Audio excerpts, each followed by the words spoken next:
How about our friend Malcolm Nance and Dr. Redliner over there? I mean, over there helping, right? Malcolm Nance is amazing. Yeah. He's amazing. And you talk about walking the talk, I am so just, my heart is full, and I appreciate him because he's doing the thing that, like, when I think about Mariupol and those people in that steel mill, I think about them every 5 minutes, Stephanie. Yeah. It is terrifying to me because if I was there with my family and child, I would want somebody to come get me. Yeah. Yeah. I mean, I know Malcolm didn't time it that way. This is when the genocide is happening. But the fact that Tucker is talking about tanning your testicles and getting your manliness back, and there is Malcolm Nance in full battle regalia, putting his money where his mouth is, and say what you want. A lot of people talking about Malcolm, of course, on the right. And it's like, really? You pick up a gun at 61 and go put yourself in harm's way like that. Yeah. They don't. In fact, when Biden was one of the only people in government who had any family member in the military, like these are not people who support our country in service in any way. And in fact, we're just an ATM to them. That's all we are, is an ATM and a means to more cash. I mean, Mitch McConnell has to be one of the most cynical and disgusting human beings ever to hold office. Yeah. I can't get my mind around how you have private conversations about dealing with that seems the most damning, even of all the McCarthy tapes, of just, we'll let the Democrats take care of this son of a bitch for us. What a coward. I mean, yeah. They have zero ethics. They're stupid. And like we've said from the beginning, they literally label their crimes. Yeah. Like they literally label. There are files. There are tapes. Oh my, I cannot get over how often there are actually tapes. So, re-inauguration day, Travis came and went again. Thanks, my pillow guy. Speaking of grifters, Stephanie, you gotta stop buying those dresses. Yeah. So many of them. It was a construction cone color. I loved it. Yes. Pardon me. Oh, gosh. While I cough up a lung. Yeah, he said yesterday for sure it was going to be re-inaugurated. I mean, is it not well, I don't know what the word is, extraordinary, but that they just keep having people buy this and keep giving them money. They're like, oh, no. There is no mechanism to overturn an election. Go ahead. Stephanie, what it tells me is that it shows us how much regular people want to have magical thinking. If you tell me enough, I can magically imagine that, we're going to come and take back something that I want. When Trump lost, when Trump won, we all went out in the streets. Yep. When we didn't like his policies, we went into action. But we didn't go and try and say this is illegitimate. Yeah. Mm-hmm. Yeah. Even though it probably was. Yeah. In our case, we didn't win the popular vote. Right. Yeah. Right. Yeah. No, exactly. But the fact that there's candidates running on this, there's Republican candidates saying it. We're going to get this overturned. They keep. So many rubes is my point. Seriously. But we were continually told to just accept it. Your candidate lost. Right. Just accept it. Why don't you just accept it? And this thing, they don't care about being called hypocrites. And I cannot strongly say over and over again that stop talking to them. Like that, there may be members of them that fall away, that wake up, but they're not worth our time. There's a huge percentage of this country that isn't voting at all. And those are the people that we need to be getting focused and getting ready and getting out in the streets and getting them to protest properly and vote. Like these, it's like, to me, it's like going to a Klan rally to try to get people to talk about equality. Like it's a waste of your time. Yeah.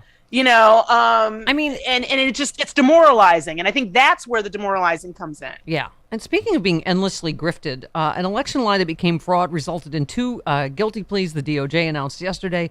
These are the 2 guys that build the wall thing. Mm-hmm. They pled guilty to defrauding hundreds of thousands of donors with an online crowdfunding scheme, which with Steve Bannon known as Build the Wall. So they built their own supporters, Trump supporters, out of all this money, right? Bannon was charged, of course, but pardoned for this. But oh my God, didn't you have the flashback to the boat? Fraud boat. He was captured on a. Yes. Oh my God. Justice and karma. Billionaire's boat. Yes. Yeah. Yeah. I have to hope Bannon, even though he's been pardoned for that, will get, justice will come for January 6th. What did Glenn Kirshner just say today?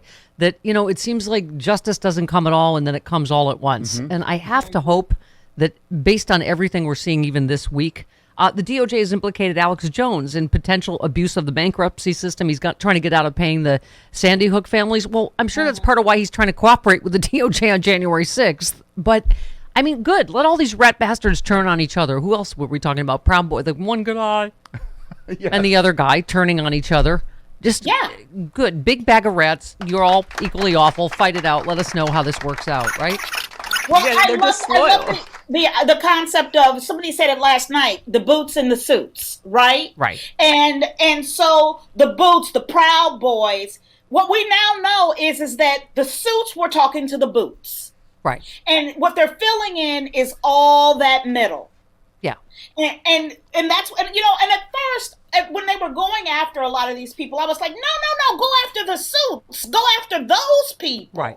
But now I understand that it's a two-pronged attack. Yeah.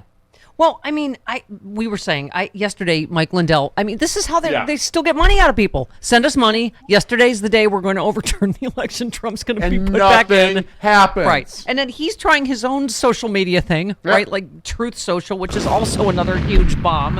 What is this? The My Pillow CEO's Mike Lindell's new social media platform. The review is the site has basic features similar to Facebook's early 2010 iteration.